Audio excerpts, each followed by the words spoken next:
the album wasn't out. He had a song charting. It was My Demons, actually, was already charting when I had talked to him. And then I was like, hey, man, let's jam. And he's like, cool, come out. And I bring like all this gear, like, that I'm used to playing with, like this huge pedal board. And I'm sure I played all the songs wrong, because at this time, like, I didn't play a baritone guitar. My lowest tuning was drop C, and which wasn't too bad for Demons, but which was the song I learned. And then I went out and met with him. We jammed. Anyway, we rehearsed for 2 weeks. I ended up getting on the internet, buying a baritone guitar overnight, got it, learned the rest of the record, and 2 weeks later we went on tour. And me and Dustin still talk about it to this day. I bet it was awful. Hello and welcome to another episode of 2020. My name's Cory Peza. That dude with the big face right there is Ben, and we're also here with Siobhán and Cory. How's it going, Hey, guys? Cory. Yeah, I don't know what Ben is doing, but inspecting something on his camera. Yeah, if you're just listening, just keep listening. You don't want to watch this. It's just awkward. But we have a very special episode today. If you've listened to our show at all, you've heard of our guest, the legendary Brock Richards of Starset fame, and more importantly, Siobhán's husband. Apparently the better half, according to Ben, who he changes who's the better half depending on who's his favorite person on the call. So today Brock trumped me, and he stuck around even for his own intros because he just wants to see what goes on when he's not around. Because I'm the dreamy one. He wants to make sure that we don't have any standing waves and that he's editing out. He's like a high pass filter. He wants to make sure the audio quality is on par with his expectations. Yeah, good. Well, I'm sorry to disappoint in advance. Just so you guys know, there's a lot of this. And we're sorry. But you might enjoy it because Brock's cute. Absolutely. Well, of course, and for anyone listening, please go to 2020-d.com, like and subscribe. This is a great episode coming up, but we also have a lot of other great episodes. So please go and binge watch and listen to all of them, because we've done a lot of these and held out for Brock for a long time. So it was finally a wonderful opportunity to get him on after so many we held out for episodes. Siobhán's husband. It tells you the quality of guests and gene pool for which we are choosing from. Absolutely. So here we are, part one, with my bandmate, my husband, my partner in crime, Brock Richards. Sure, Brock.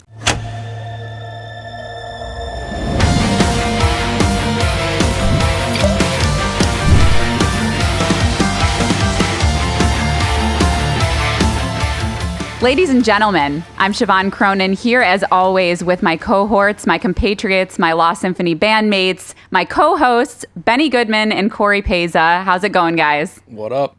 I'm so excited.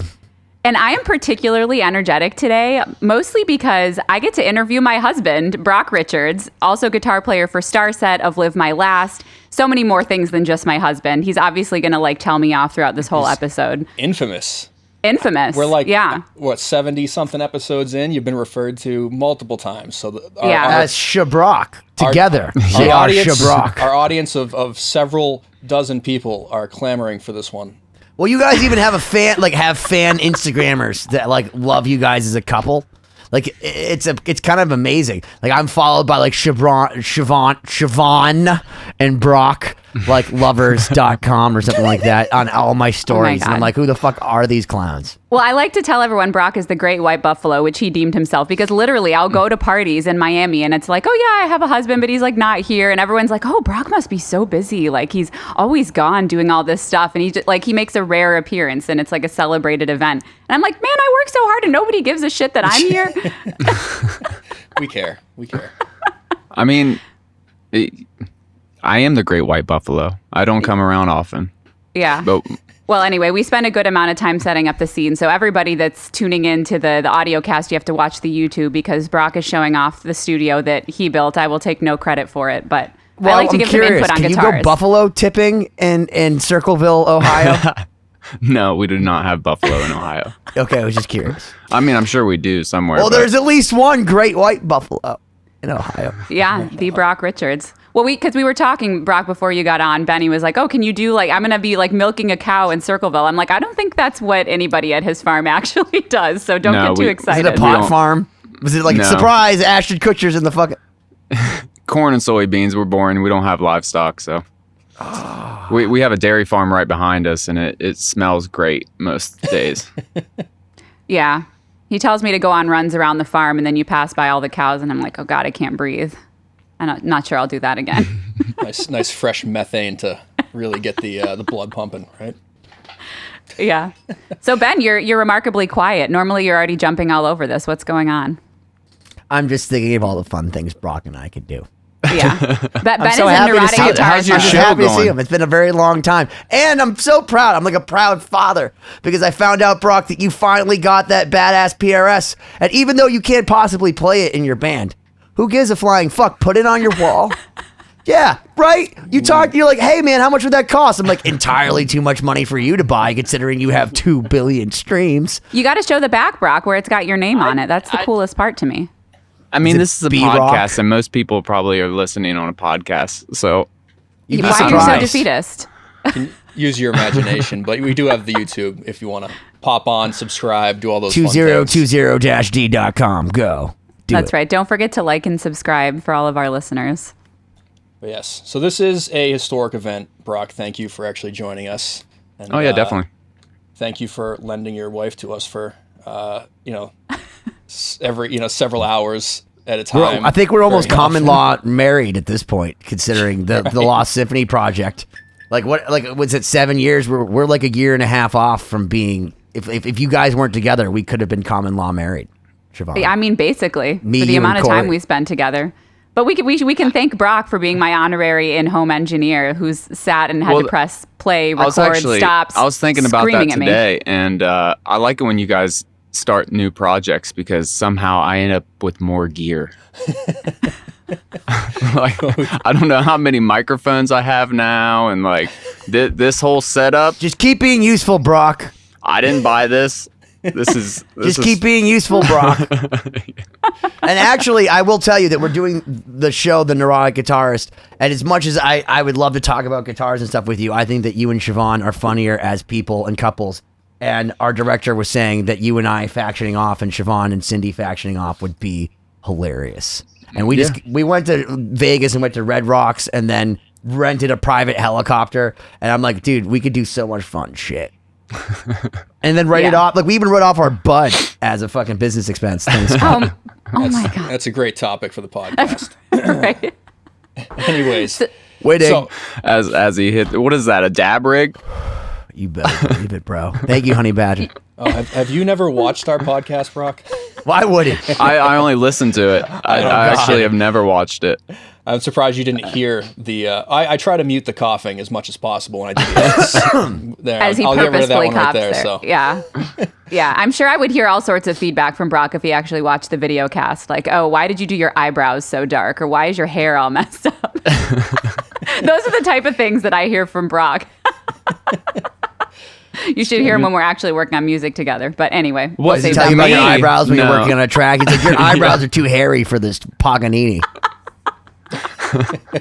No, I never think know it's what the sort of comment- opposite. Like I'm pretty easygoing to work with, but like she'll just like yell at you for something that you already know, and like you'll be fixing something and she'll yell at you and be like, "That's not right," and then you're like, "I know, I'm fixing it." Is she like honing in on her Anne Marie Cronin skills?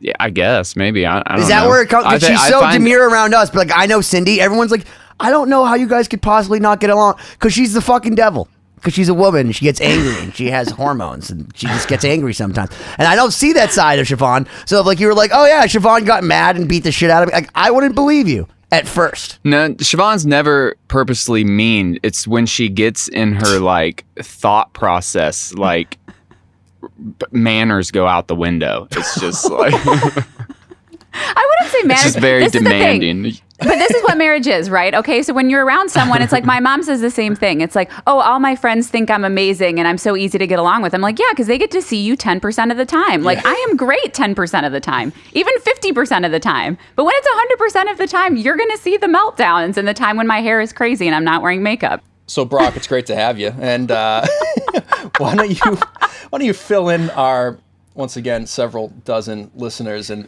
viewers as to what you've been doing this past year without touring as a touring musician? I mean, a lot of just whatever I want to do.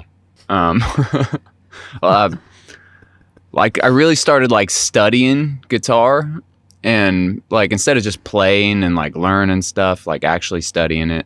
Mainly because Siobhan's my wife now, and she showed me what's possible.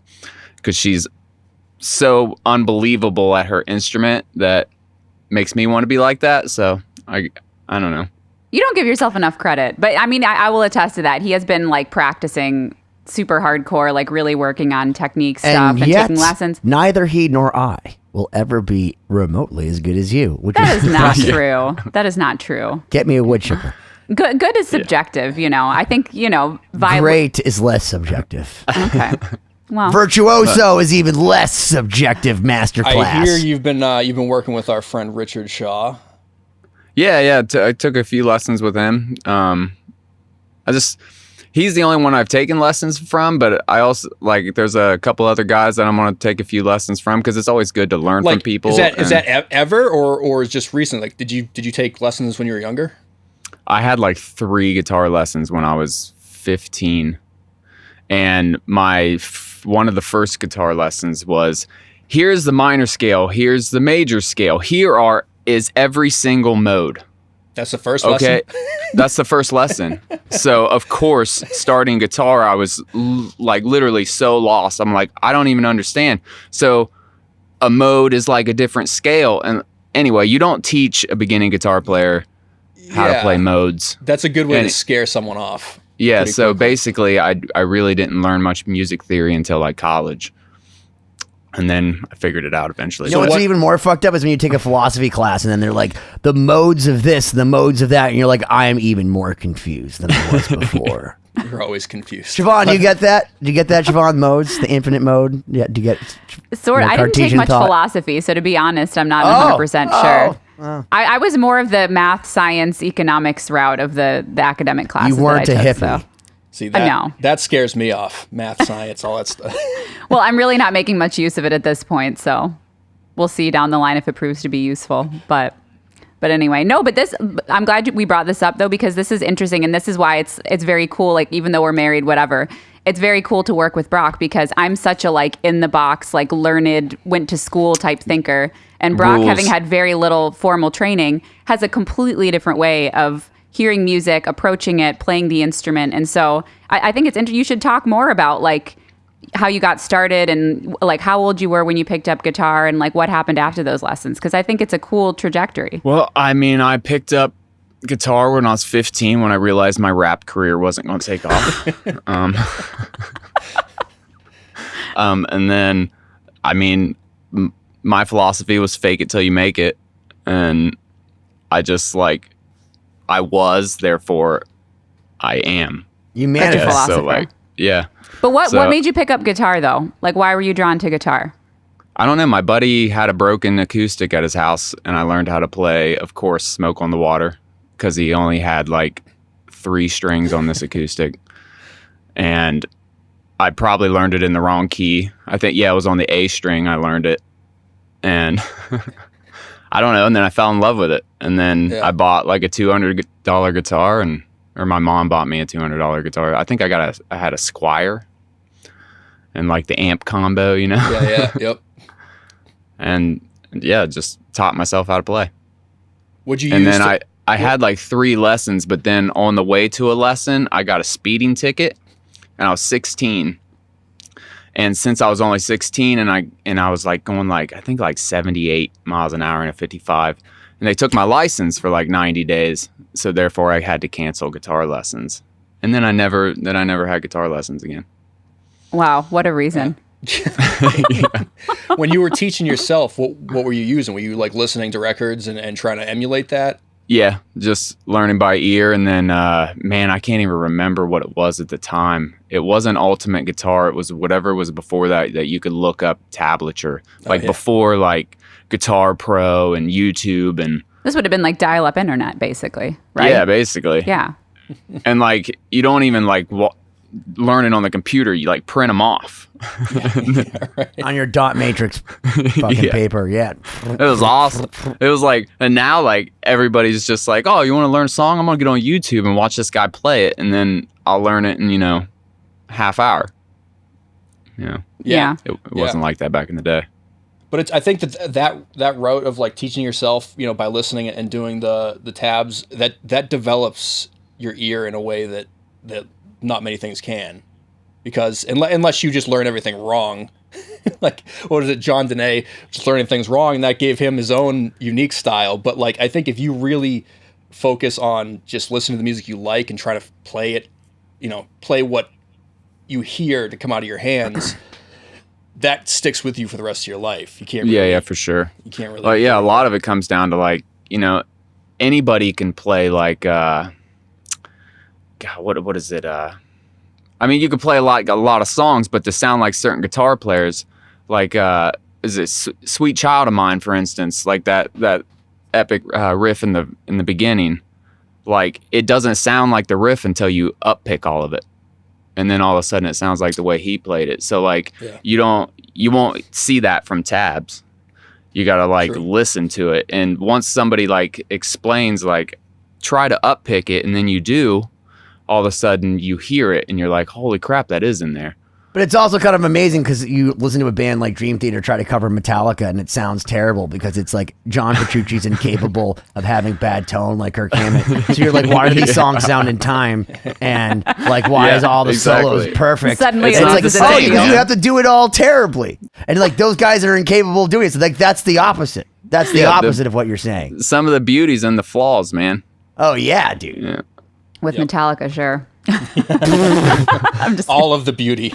all of the beauty is in all of the flaws. Well, so let's go from there, Brock. So let's kind of walk through some of your early band experiences because obviously you picked Brock, up a guitar. Let's do the Brock walk. Yeah, let's do the Brock walk. Everyone's got to get to know you. I feel like the Great White Buffalo, these stories are not available on the internet, right? So you're enlightening our audience to how you became who you are. So do we give you the shot clock on the Brock walk? Okay, so what's the question? So the question is that welcome to the entire podcast where we don't actually get to the question. No, the question is, okay, you started teaching yourself guitar, the speeding ticket, you stopped taking lessons.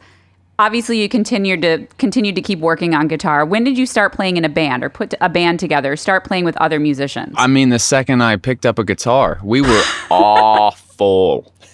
Like, we had my first band, we didn't even know that. Like, I didn't know what standard tuning was. I didn't know what drop D tuning was, but we were covering Korn songs not knowing what drop tuning was.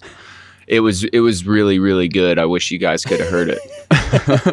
Oh my gosh. There's no 4-track demos kicking around? Yeah. Other than that, like, then I eventually figured it out and kept playing. Like, every day after school, we would walk home and we'd go to my buddy's house and we jammed in his basement. And I think Evanescence was huge at the time, so like we had a chick singer and then a guy singer.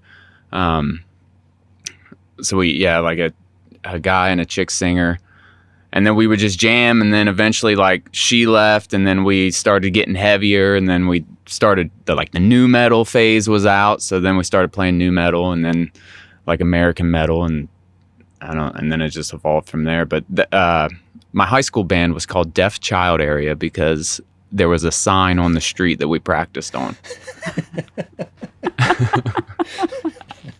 Could have been Cypress Hill, man. Yeah. That's great. Anyway, so that was my high school band, and then I graduated and moved to Columbus and met a bunch of guys and joined different projects and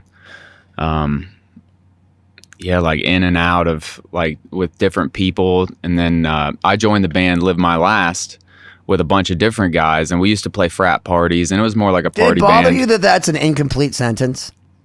What? Live My Last. It's an incomplete sentence. To this day, I really don't understand the name of it. Who came up with the name? Live My Last fucking what? The guys that came up with the name. Is it Adam Gilbert, like, ask questions, have everyone ask questions? It's just like YOLO, man. Like, yeah, but I feel like you only live once is pretty self-explanatory, man. Yeah, it's deep. It means you're a douchebag if you ever You say gotta YOLO think about it, me. man. I know It's that what I don't it's- want to be in an elevator with you. Benny, it's whatever you want it to be, man. YOLO. But anyway, like, yeah, like, so we played frat parties, and it was more of a party band, and those guys, like, they were going to Ohio State, and like they were graduating, so they really didn't want to do it like full time, and so then they all left the band, and then I found all new members, and then it kind of actually we started writing original songs, and yeah, it kind of picked up. We were pretty good regional band, and then that's how I met like the guys from Starset. Like, I used to play shows with Adam's band and Downplay, which is Dustin's band, and so met all those guys, and then like eventually everybody's bands were kind of like fizzling out, and then we all kind of joined up.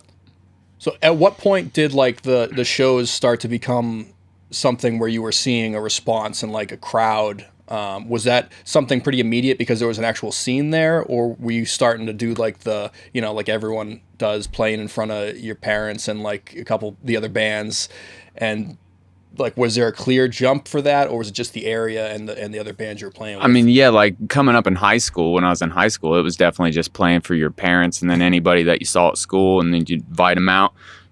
We used to play this place called the Clubhouse, which was like an all ages kind of place. That's when I first met Adam of my band, but I didn't know it was Adam because like we were like in high school, but he had a band called something Fire. Was it anyway. Of Human, or was it before that? No, before that. Okay. I can't remember. Something Fire. I can't remember. Okay. But anyway, yeah, we used to play shows with them. He actually showed me a ticket that said Deaf Child Area and whatever his band was. I remember that. But anyway, so we used to play like straight up like punk shows, and then like, pack in a bunch of kids. And then, really my shows that I was a part of really didn't take off till I moved to Columbus and actually got into the scene. And the scene used to be great in Columbus. So much anymore, maybe not, but it used to be good. But a lot of bands come out of Columbus, but they don't get big in Columbus. Mm. Yeah. Like Starset blew up in Denver.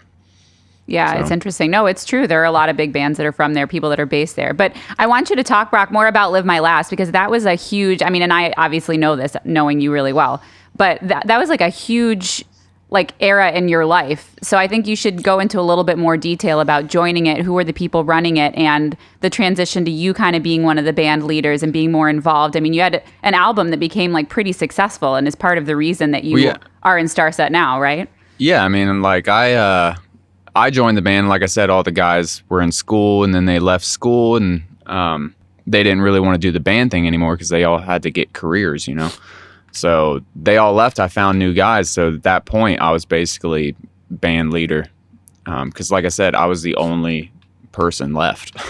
Yeah. How did you join though? Like, how did you link up with the guys that were already like? What was the concept before you joined the band, and how did they find you? My buddy Jerry saw like a Facebook post. I don't even know how he saw it, but it was they were looking for a guitar player, and I had just moved to Columbus, so I was like, cool, I'll go jam, and and I got it, and like we were pretty good. I think we were okay. Like, but once everybody was replaced and we started like really getting serious with it, I met Jay.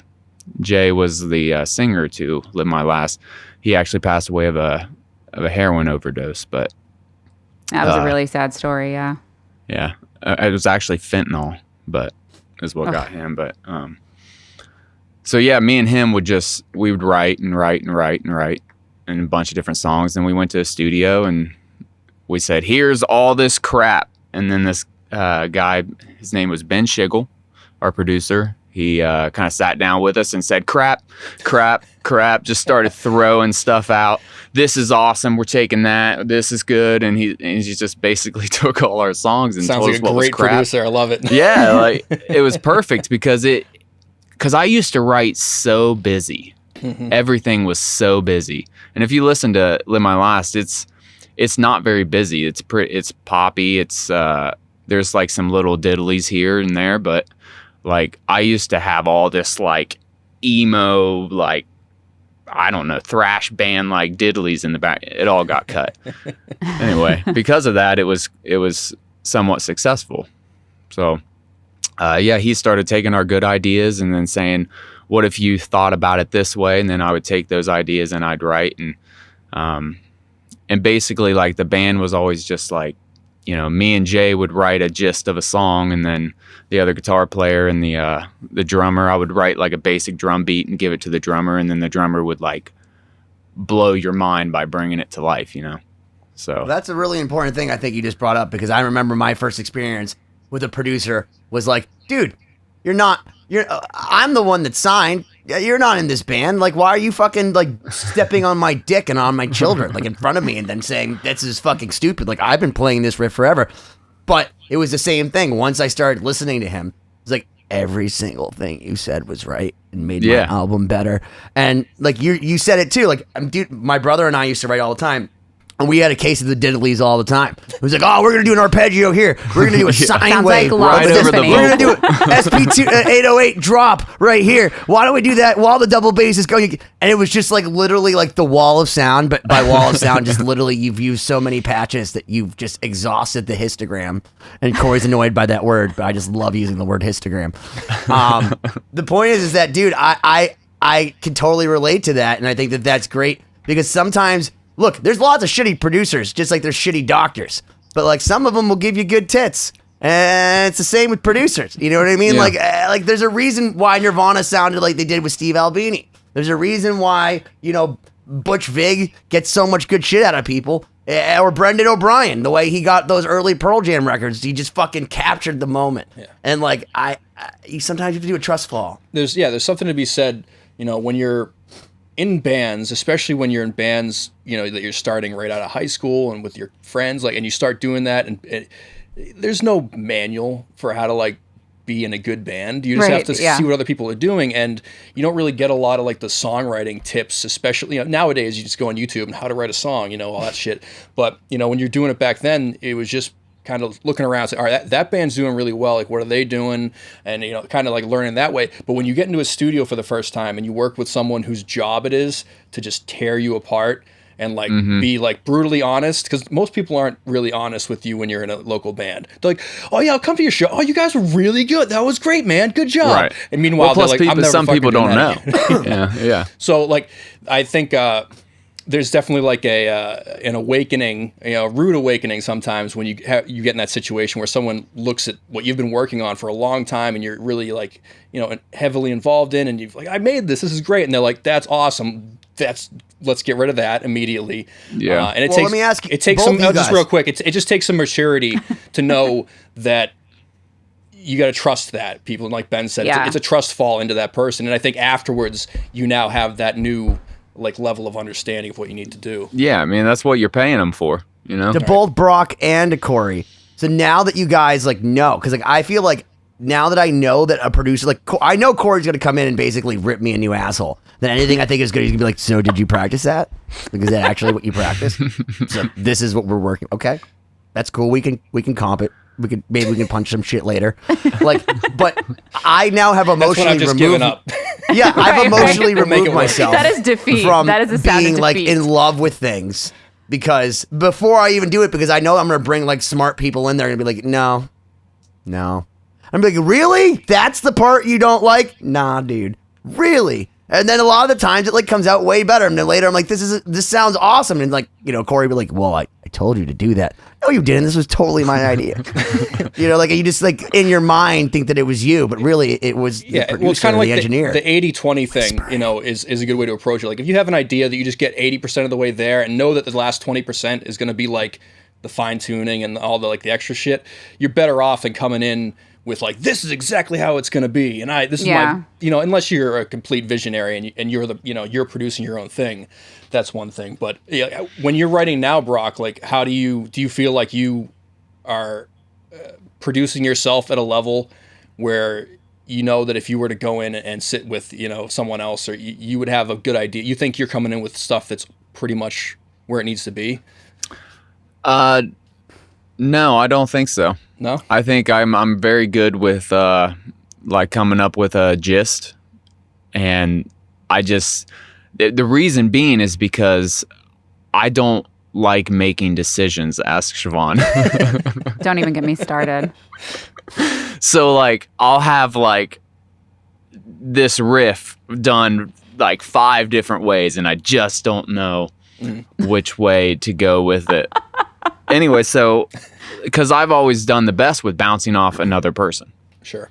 So if I can bounce ideas like the Live My Last Days, I bounced off Jay. Like he would just, me and him would just work, and just like bounce ideas. He would throw them back and be like, no, do this. And then we'd just bounce back and forth. But I think, I mean, I can write by myself for sure. And I come up with a lot of great stuff. And I'm more of like the thought out process. So when I do write, I like to sit and write by myself.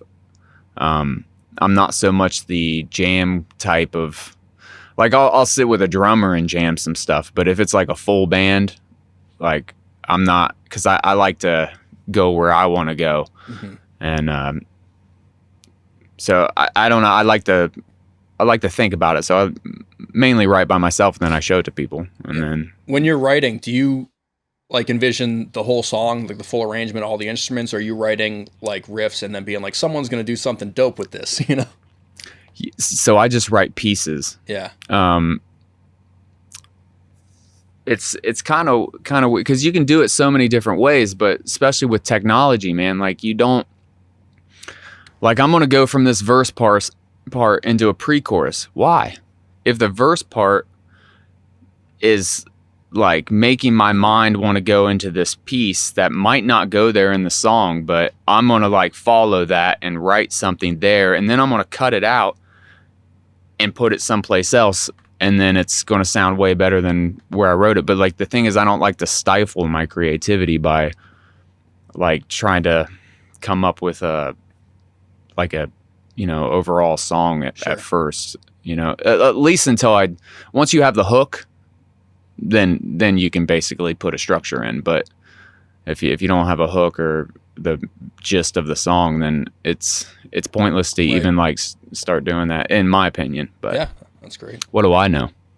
No, but it's funny. I'm always interested in your like very diverse interest in music, because it's like you think, okay, Brock's like a rock guy, plays in Starset or whatever. But yeah, I mean, like your musical taste is so broad. It's like, and you didn't even mention Sour Blood. Like you're kind of like heavy metal. Brock. The pre-Live My Last Days, it was like hardcore like metal stuff that you were really into and playing, and then it went to like straight like pop punk, like electronic type stuff. Yeah, I did both. Yeah. So I mean, even the stuff that you write kind of reflects a lot of that. Brock, why do you hate your parents? What kind of question is that? The people that listen to that kind of music. Have you ever been to like a pop punk show and seen like the chicks there like, my mom and dad don't get me? Come on. Yeah, I mean, Brock, I'm not even lying on this one. Like, go to some of those shows. Those chicks are there and they're looking for guys just like Brock, Siobhán. You should be fucking careful. Those fucking people, I listen to the pop punk, but I'm so misunderstood and I have a notebook in my room with crystals. Like, those people are the ones you should be scared of. Okay.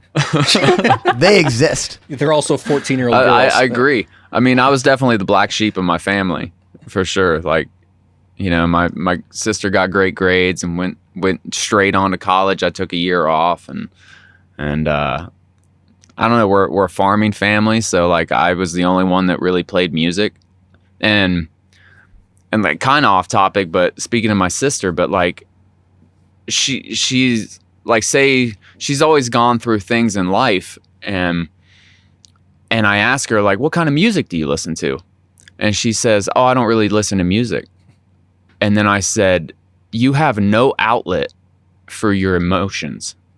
Like you basically, like when you're a high school kid and you're listening to emo, like even or like emo or like like folks music or like, all this different kind of stuff. Did you just listen pluralize to this folk music? Folks music. Yeah, folks music. Old folks music. But anyway, like you're listening to these songs and it gives you a place to like kind of feel like somebody is like sharing like what you're feeling, or you're able to like express yourself in music that only you're hearing, but mentally I feel like it relieves a lot of like build up like emotions, because I'm not a very verbal person, but I listen to music, and like if I'm having a bad day, I'll listen to like certain songs and then have a better day. And if I'm like working out, you want to listen to metal, or if you're running or whatever it may be. Yeah. Anyway, so what I'm saying is, like, some people don't listen to music and they don't really have an outlet. Yeah, and I've taught kids guitar lessons and they don't listen to music. So try that one on. What's your favorite band? I don't listen to it. Why are we here? What are we doing? Yeah. But I mean, like, just think about like what most people, or what people get out of songs, like, especially like in some of the Starset fans, man. Like, you have people come up to you and say like, man, your guys' songs really pulled me out of a dark place. And that's incredible, because I've had bands do that for me, and especially when you're young and like coming of age, man, like you don't really know what to do with your emotions, and you don't even have like an outlook on life yet, like most kids don't even understand. High school rocked. I thought that when I listened to The Fresh Prince of Bel-Air, that it was parents don't understand. Or is that DJ Jazzy Jeff? Or are they a pair? I'm really not sure. He said that Yep. they didn't understand, but I feel like it was the parents. I that mean, didn't parents understand us, Brock. Well, the thing is, parents don't like most parents don't understand. Because they don't know. So do we just not all? Who understands that? Well, the thing is, we all go through a lot of the same stuff, like growing up, but we forget. A lot of people forget. Once you start having kids, like, I mean, I can't remember 15 years ago. I don't know how I felt. I just know all I had was music, so that's what I did. And my family thought that was weird. My mom loved it.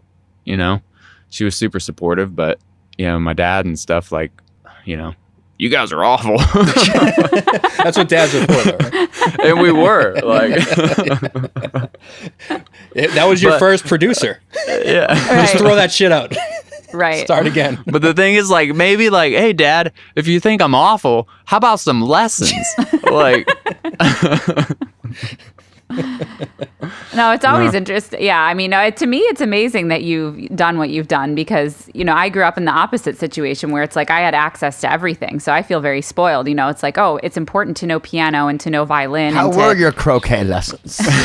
Didn't do croquet, but I'm sure my mother would have liked that. She really wanted me to be a cricket player. And what I was else? just about to say cricket, dude. Did you do cricket instead? It was one of those. It's like I had to grow up speaking French like a good Did you play Victorian housewife. badminton? I did a little bit, yeah. With Of course my you did. Yeah. You love playing with a shuttlecock. Yeah, it's so bougie, but it's amazing to me when I think about all the things I had access to, like lessons, exposure to music, to classical music, to stuff that so many people have to pay a lot of money for, and then someone like Brock, that's like barely had a few lessons and has carved out an entire career in music, and here we are playing in the same band from remarkably different backgrounds. You had like orchestra in high school. Yeah, exactly. My high school didn't know what an orchestra was. Yeah. Completely different places too. I mean, Circleville, for anyone that doesn't know, is, it's like 13,000 people, the population. Small town. It's rural, southern Ohio. Mostly bass players. So, Bass players? I don't know about that. So anyway. But Anyway, continue.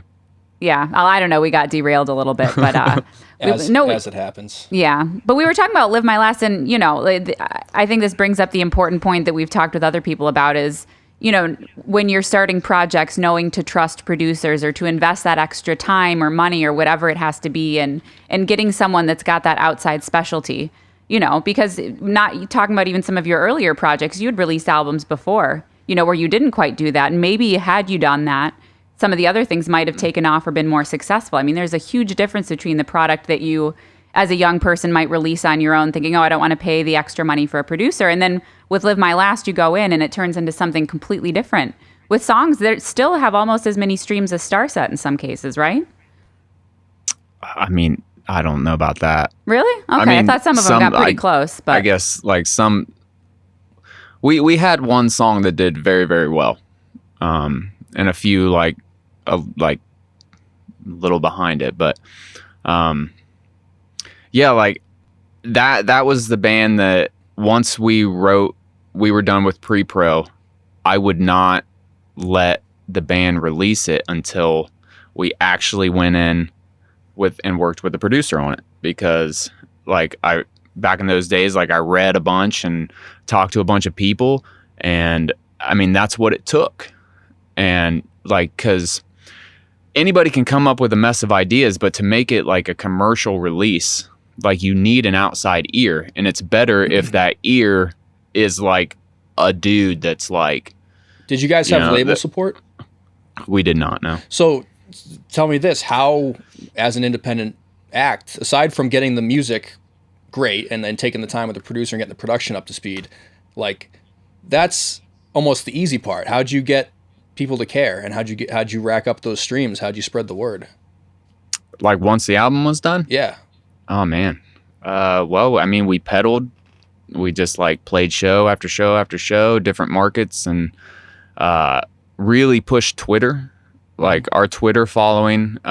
So the guitar player, he's in marketing now, because that's what he's really good at.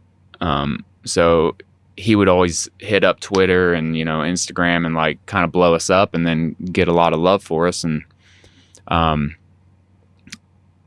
like, yeah, so like I'll still meet, especially in Columbus. Like I walked into Zoomies one time and somebody asked me like, aren't you in a band? And I'm thinking they're thinking about Starset. And I'm like, yeah. And they're like, yeah, Live My Last. I'm like, holy shit. So long ago. I'm like, yeah, I was in that band.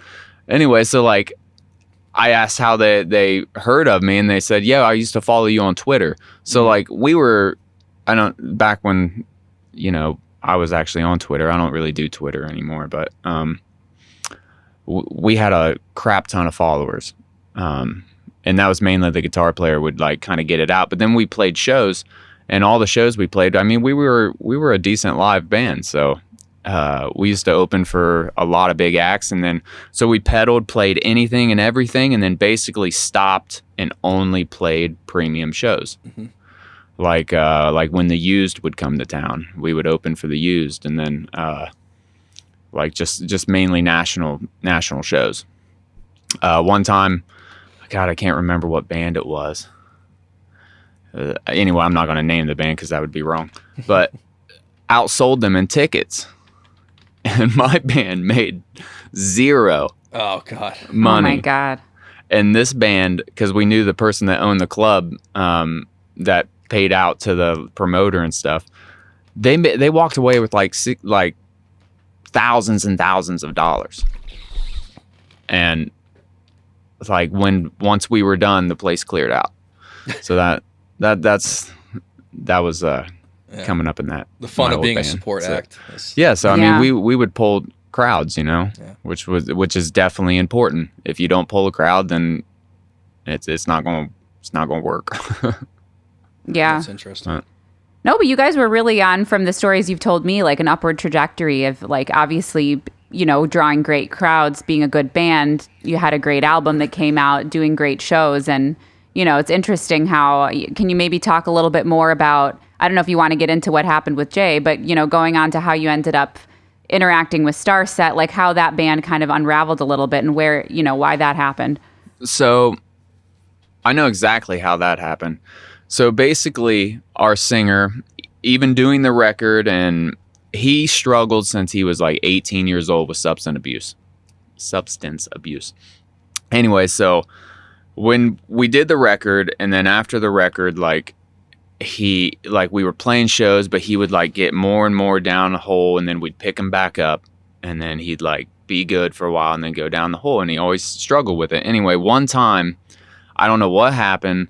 We were shooting a video, and some stuff went down, and then all of a sudden we made the stupidest mistake of our lives and said, we're done with this.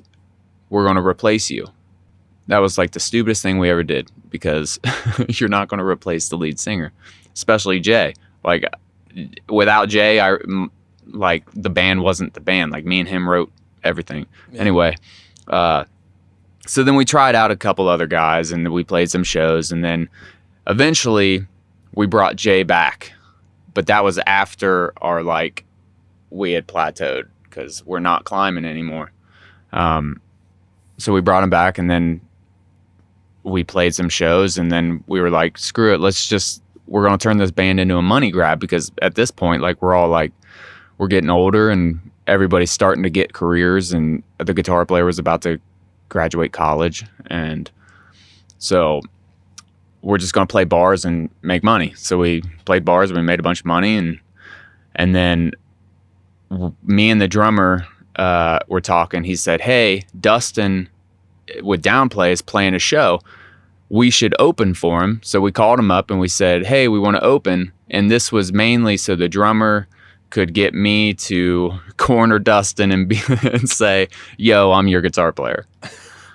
And then I said, I hear you're putting together a project. I'll play guitar on it. And then he said, cool, man. Well, let's get together like next couple of days. So then I did, and then I joined Starset. Your drummer's a good wingman. Yeah. I mean, he definitely hooked me up because he knew the band had, like, we made a mistake that we weren't coming back from. Yeah. So is what Siobhán, it is. are you proud of yourself? Are you About asking my me? mistake? Yeah, you're proud of yourself. Why would I be proud of myself? Bringing a grown man to tears, making him relive through something. Like I was like tearing up watching Brock talk about this, because that's horrifying, dude. Like, to actually have to get to a point where you're with your boy that you love, and like like, listen, I've been there. Like, I understand this, and you like love that person, but they're fucked up or you're fucked up, and you have to make a decision. Like, hey man, like, I can't do this anymore. And then your crowd's like, we don't give a shit what you're doing behind closed doors. We don't give a fuck. Yeah. And you don't even think about it, because you're just like, I'm done with this shit. And then it caused the poor fucking kid probably to spiral even more out of control, which fucking sucks. And then they bring him back. The damage is fucking done. And then, like, to make watching you, like, it's a very cathartic thing, because it's like a lot of people who've been in bands have dealt with that, with substance abuse. And like, I'll tell you this right now, like, I made a pact after like my 15th friend died from substance abuse. I was like, if you're gonna kill yourself that way, like, I'm not even going to your funeral, because like I just had to remove myself emotionally, because it's such a selfish thing. But it sucks. It's the worst thing too, because you always think to yourself that you could have done something, you could have said something, you could have been there, you could have whatever. And I can just feel that through your voice, man. So I my heart bleeds for you, man. Because like, that's one of those things where it's like, it's a hard thing to like even talk about, and like, I and the thing appreciate is, you you sharing don't that. Yeah, you don't really realize until like you're older and you look back on it and you're like, man, like, I feel like there's a way better way that could have been handled. But, like, I don't understand, because I've never had a substance abuse problem. Never. I stay away from most things because I know I have an addictive personality. Yeah, well, you just Hindsight is buy way too 20/20. much gear. That's the There's the That's my addictive drug. personality. Brock's drug is gear, to the point that there's no room for me in the studio anymore. Yeah. You know what I But- did? Actually, Brock will appreciate this. As a sign of my love and commitment to Cindy, I moved 19 guitars out of my office, well, her office now, and moved it to a different place in my house. And like, I want you to understand how much I had to like consolidate to make 19 guitars fit around the different areas of my house. Oh, But dude, it I is- can help you. It is I can help you. bananas. I got space over here in the corner, man. I'll help you out. Just send your Bro, guitars at some my point, way. we're just going to have to combine forces. You got space, I got guitars, but I'm Yeah. moving. You're moving. Wait. Hey, roomie, what do I owe you a month? What's the rent like in Circleville? Oh my God. Dude, I mean, all your guitars couldn't fit in my apartment. Yeah, probably not. Yeah. Not enough space. But So, no, yeah. but I mean, going back to that, it's interesting how many things outside of what you're making in terms of music goes into your path and whether you'll be successful or not. And it's incredible to me how many stories you hear of people that get in their own way, or things that don't work out, or you make a bad move and it completely changes the trajectory of a project, So, obviously in this case, it worked out for you personally, but it's just interesting how those things pan out. Yeah, I mean, I'm super fortunate, and you say it all the time. Like, kind of things, they happen for me sometimes. Like, I don't know. But yeah, like, that band was ending. I booked that show with Dustin so I could, talk to him about his band. then joined that band. And like I was basically like done. I was going to basically just play bars for fun, just make a little cash. And like my music, like original wise, I was kind of like stepping away from it. I was going to get real with like a job, probably end up going back and farming with my family. And then I don't know. And then I was like, one more show, and that was with Downplay. And then it turned into Starset. So I was super fortunate. Yep. Yeah. No, that was incredible. So you met Dustin. So what happened after that? So obviously the project was just a concept at that point. So was the album already, did he have some songs written already, or what was the deal? The album wasn't out. He had a song charting. It was My Demons, actually. Was already charting when I had talked to him. It was like it was super low. I think it was like maybe 39 or something on the chart, active rock chart. And then I was like, hey man, let's jam. And he's like, cool, come out. And I bring like all this gear, like, that I'm used to playing with, like this huge pedal board, and I'm sure I played all the songs wrong, because at this time, like, I didn't play a baritone guitar. My lowest tuning was drop C, and which wasn't too bad for Demons, but which was the song I learned. And then I went out and met with him. We jammed. Anyway, we rehearsed for 2 weeks. I ended up getting on the internet, buying a baritone guitar overnight, got it, learned the rest of the record, and 2 weeks later we went on tour.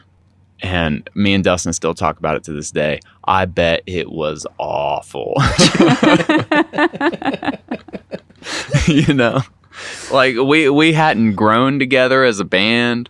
Like we just all learned the songs, and we got in a van and we went. And like a year later we probably had it figured out, and we were grinding on tour, opening for different bands and different artists. And eventually, like I think it was like 3 years in, we got the opportunity to go out with Breaking Ben. So once we went out with Breaking Benjamin, it kind of elevated us for sure. And obviously you guys are, extremely successful at this point, but can you talk a little bit about that first tour in terms of what that was like?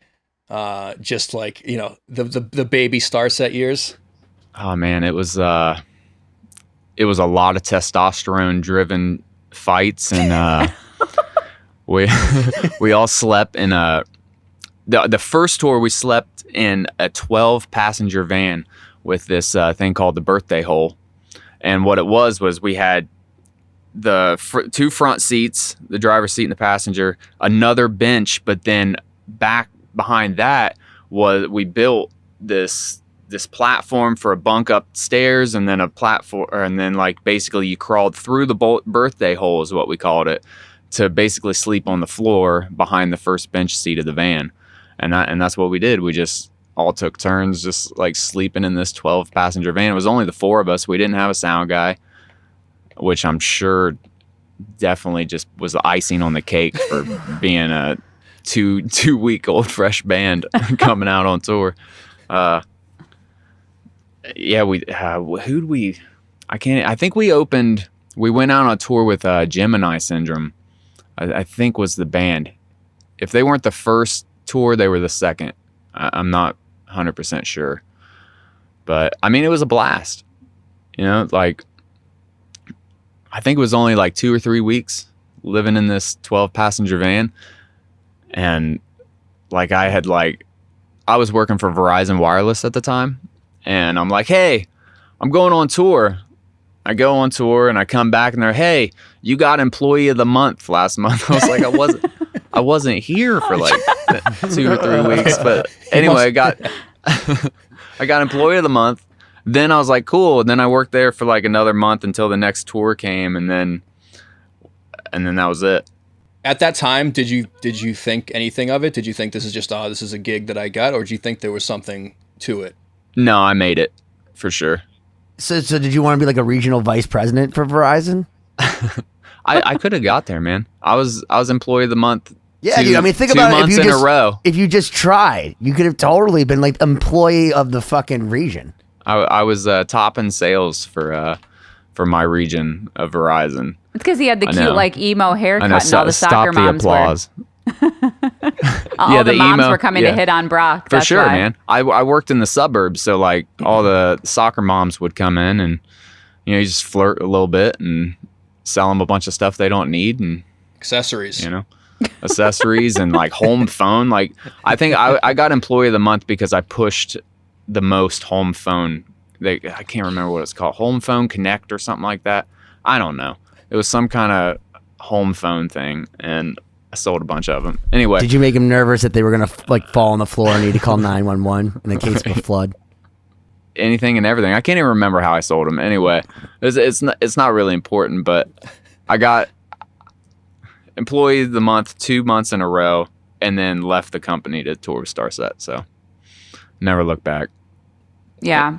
So was, go ahead. No, I was going to say, well, like to what Cory was asking earlier a little bit, did it seem pretty obvious that there was a path that it was going to turn into something? Because it can be risky. It's like, okay, we're going to do a 2-week tour in a van. We don't know for sure what's going to happen. Like, to quit or something. Employee of the month at Verizon Wireless. Right, but when you're in these serious, opportunity cost. It's a crazy thing to walk away from, right? That's what I'm saying. I'm not saying necessarily it is or it isn't, but I'm just saying Bunch to of walk away soccer from moms. to walk away from anything where you've got some level of security. That's definitely a leap, for something where it's like you're making no money. You don't necessarily know what it's going to turn into. So I mean, how did you feel at the time? Did it seem like this is something that's going to happen for me? Like what was it like? I mean, it was super scary, but I think I was young enough to like not be super worried about it. Like I quit my job like a year before that, or a couple years before that. Quit my job, moved to Cleveland, and slept on a recliner to do the LML record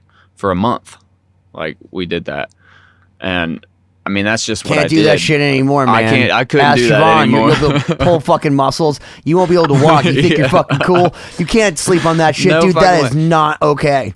People ask me all the time, like, man, like, yeah, you guys are in buses now. Like, would you ever start another project, go out in a van? Absolutely not. Oh my God, no, it's horrible. And yeah, Brock is such like a comfort freak at this point. It's like he's got to have his pillow on tour. I mean, it's like everything. I definitely appreciate it, and like I love that I did it.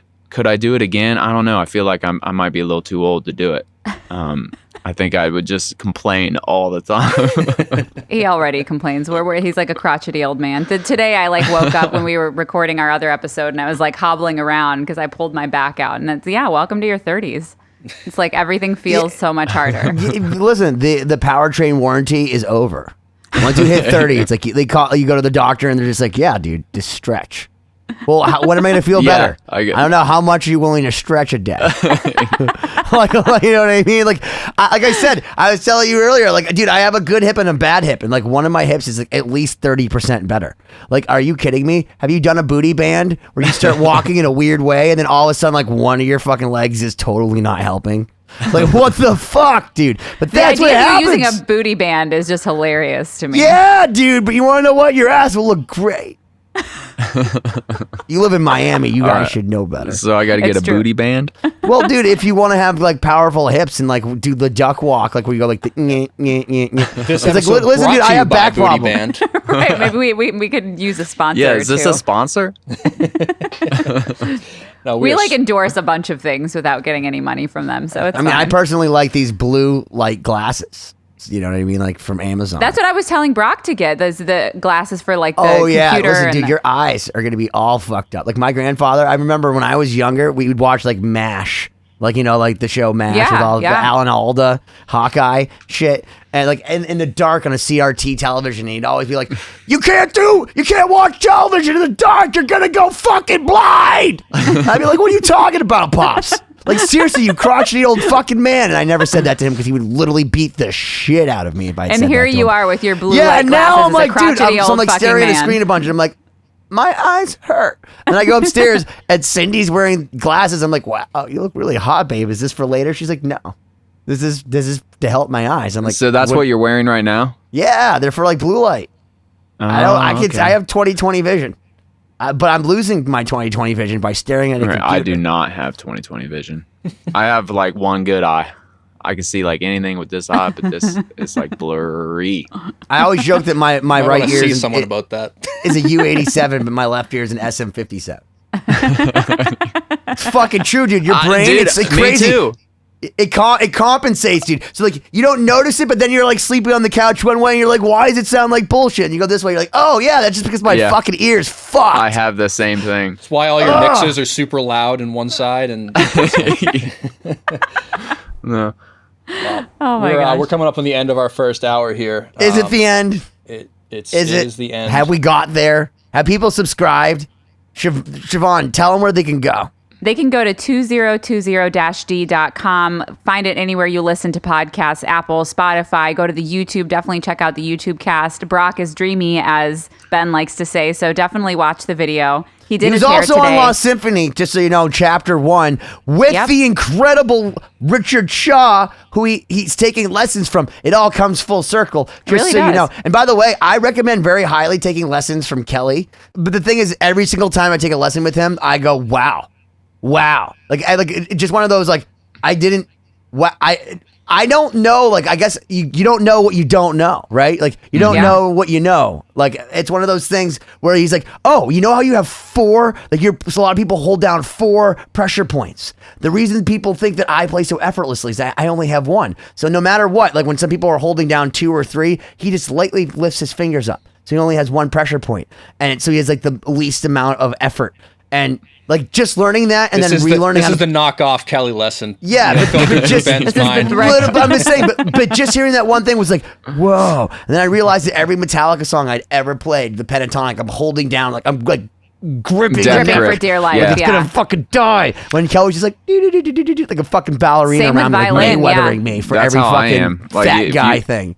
You watch me on stage and like I kill the guitar, man. Like I just way overplay. Like I've always been like that. I just like rip the strings off if I could, you know, just like manhandle and like, but like obviously in a studio situation, you can't really do that because No. it just shows like everything. So that's mainly what I've been working on is technique of like relaxing. Because if you look at the best players, they're so relaxed. Effortless. Can Effortless. I give you something that's really helped me learn how to do that is I play with metal picks now. And they're very aggressive. And when you first play with them, it's like, oh my God, this is like way too much. And you have to dial back like 80%. But now I have so much control over the string and it's so different for me that even I can play acoustic with a metal pick and people are like horrified. But you have to have like a serious level of control. So I can make it look like I'm going like this and I'm only using like a stylus level end of it. And that's one thing that if you like watch any of these hyper shredders or whatever, that they basically just use a fine point. Like there was even a pick made in like the 80s called like the stylus pick, which was basically like supposed to emulate like a record pin or whatever the fuck. So like, yeah, using metal is one of those things where it actually has caused me to be chiller. For more guitar That's what Van tips, Halen used, right? For more guitar lessons check out the and hijack technique. neuroticguitarist.com. But for right now, Cory's so this annoyed. This is the end of this episode of 2020. We'll see you on the next one.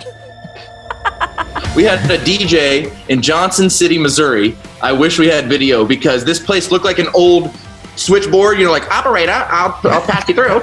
You know, you're like putting the things up, and he's turning dials, cranking it up, and it's like the needles are twitching, and it's finding. I can't. This is awesome. I can never forget this.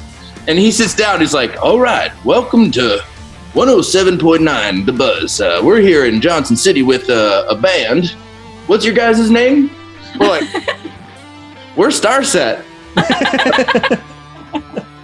All right, well, this is Dave at 107.9 The Buzz, and here's a band called Starset playing a song. All right, 1, 2, you know, we're like, what? You don't even know, like, he doesn't even care.